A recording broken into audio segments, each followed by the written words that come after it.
आप देख रहे हैं NBT tech on the go और मैं हूं आपके साथ मोहिनी भदौरिया। आज हम बात करने वाले हैं एक ऐसी टेक्नोलॉजी के बारे में जो सुनने में थोड़ी हैरान करने वाली लग सकती है। क्या आप सोच सकते हैं कि आपके पुराने मोबाइल फोन, खराब लैपटॉप या इलेक्ट्रॉनिक कचरे से सोना निकाला जा सकता है, और वो भी लगभग पूरा, यानी करीब 98% तक। जी हाँ, चीन के वैज्ञानिकों ने एक ऐसी नई टेक्नोलॉजी डेवलप की है जिससे ई वेस्ट से बहुत कम समय में और कम खर्च में सोना निकाला जा सकता है। आज के इस वीडियो में हम जानेंगे इस टेक्नोलॉजी के बारे में, क्या है, कैसे काम करती है और इससे आम लोगों को और एनवायरनमेंट को क्या फायदा हो सकता है। सबसे पहले समझते हैं कि ई वेस्ट होता क्या है। ई वेस्ट यानी इलेक्ट्रॉनिक कचरा। जब हम अपना पुराना mobile phone, laptop, computer, TV या कोई भी इलेक्ट्रॉनिक सामान खराब होने के बाद फेंक देते हैं तो वही ई वेस्ट कहलाता है। आज के समय में लोग बहुत तेजी से फोन और गैजेट्स बदल रहे हैं। 2-3 साल पुराने फोन को हम बेकार समझने लगते हैं और नया खरीद लेते हैं, लेकिन हमें ये नहीं पता होता कि इन पुराने फोन के अंदर कई प्रीशियस मेटल्स छुपे होते हैं, जैसे सोना, चांदी, कॉपर और पैलेडियम। अब सवाल ये है कि फोन में सोना क्यों होता है। असल में मोबाइल फोन के अंदर जो सर्किट बोर्ड और चिप्स होती हैं, उनमें सोने की बहुत पतली परत लगी होती है। सोना इसलिए इस्तेमाल किया जाता है क्योंकि ये बिजली को अच्छे से पास करता है और जल्दी खराब भी नहीं होता। अब आते हैं असली खबर पर। चीन के वैज्ञानिकों ने एक नई टेक्नोलॉजी ढूंढी है जिससे पुराने फोन और ई वेस्ट से करीब 98.2% तक सोना निकाला जा सकता है। सबसे खास बात यह है कि ये पूरा प्रोसेस सिर्फ करीब 20 मिनट में पूरा हो जाता है। इस टेक्नोलॉजी को चीन के कुछ बड़े रिसर्च संस्थानों ने मिलकर विकसित किया है। ये तरीका पुराने तरीकों से बिल्कुल अलग है। पहले जो तकनीकें इस्तेमाल होती थी उनमें बहुत तेज और खतरनाक केमिकल्स का इस्तेमाल किया जाता था जो पर्यावरण और इंसानों दोनों के लिए नुकसानदायक थे। लेकिन इस नई तकनीक से ऐसा नहीं है। ये तरीका ज्यादा सुरक्षित और इनमें कम जहरीले रसायन का इस्तेमाल होता है। आसान शब्दों में समझते हैं कि ये तकनीक काम कैसे करती है। सबसे पहले पुराने मोबाइल फोन या इलेक्ट्रॉनिक कचरे से सर्किट बोर्ड यानी पीसीबी निकाले जाते हैं। यहीं पर असल में सोना मौजूद होता है। इसके बाद वैज्ञानिक एक खास तरह का रसायन इस्तेमाल करते हैं जो सोने को बाकी धातुओं से अलग कर देता है।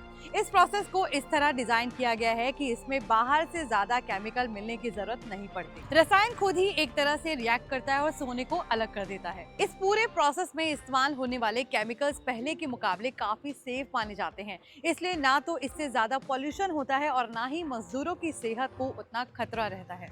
अब बात करते हैं इससे कितना सोना मिल सकता है। वैज्ञानिकों के मुताबिक अगर करीब 10 किलो ई वेस्ट को प्रोसेस किया जाए तो उससे लगभग 1.4 ग्राम सोना निकाला जा सकता है। अब सुनने में ये मात्रा कम लग सकती है, लेकिन जब इसे बड़े स्तर पर देखा जाए तो ये बहुत बड़ी मात्रा मानी जाती है।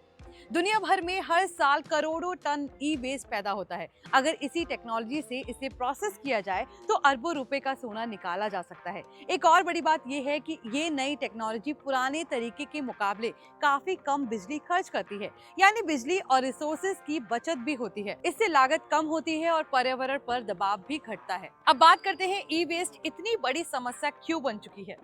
आज के समय में ई वेस्ट सिर्फ कचरा नहीं है, बल्कि ये पर्यावरण के लिए एक बड़ा खतरा बन गया है। अगर इसे सही तरीके से रिसाइकिल नहीं किया जाए तो इससे जमीन, पानी और हवा तीनों प्रदूषित होते हैं। कई जगहों पर ई वेस्ट को जलाया जाता है या खुले में फेंक दिया जाता है। इससे जहरीली गैसें निकलती हैं जो इंसानों और जानवरों के लिए नुकसानदायक होती हैं। इसी वजह से पूरी दुनिया में ई वेस्ट मैनेजमेंट को लेकर चिंता बढ़ रही है। ऐसे में ये नई टेक्नोलॉजी बहुत अहम हो जाती है, क्योंकि इससे एक तरफ कचरा कम किया जा सकता है और दूसरी तरफ कीमती धातुएं वापस हासिल की जा सकती हैं। अब सवाल ये उठता है कि इसका हमारे जैसे आम लोगों के लिए क्या मतलब है। अगर भविष्य में इस तकनीक को बड़े स्तर पर अपनाया जाता है तो नए सोने की खुदाई यानी माइनिंग की जरूरत कम हो सकती है। सोने की माइनिंग से जंगल कटते हैं, जमीन खराब होती है और पानी भी दूषित होता है। अब हम पुराने फोन और ई वेस्ट से ही सोना निकाल सकते हैं, तो ये सब नुकसान काफी हद तक कम हो सकता है। इसके साथ साथ नए रोजगार के मौके भी बन सकते हैं, खासकर रिसाइकलिंग सेक्टर में। इसका एक और फायदा ये भी है कि देशों को बाहर से कच्चा माल मंगाने की जरूरत कम पड़ सकती है। इससे अर्थव्यवस्था को भी फायदा हो सकता है। अब आखिर में बात करते हैं कि हमें इससे क्या सीख मिलती है। सबसे पहली बात, पुराना फोन या इलेक्ट्रॉनिक सामान सिर्फ बेकार चीज नहीं है, उसके अंदर कई कीमती चीजें छुपी होती हैं। दूसरी बात, टेक्नोलॉजी अगर सही दिशा में इस्तेमाल की जाए तो पर्यावरण और इंसानों दोनों के लिए फायदेमंद हो सकती है। और तीसरी बात, ई वेस्ट को सही तरीके से रिसाइकिल करना आने वाले समय में बहुत जरूरी होने वाला है। तो ये थी पूरी जानकारी चीन की उस नई तकनीक के बारे में जिससे पुराने फोन और ई वेस्ट से लगभग पूरा सोना निकाला जा सकता है। अगर आपको ये वीडियो यूजफुल लगी हो तो लाइक शेयर जरूर करें। बाकी की वीडियोस के लिए देखते रहिए NBT tech on the go.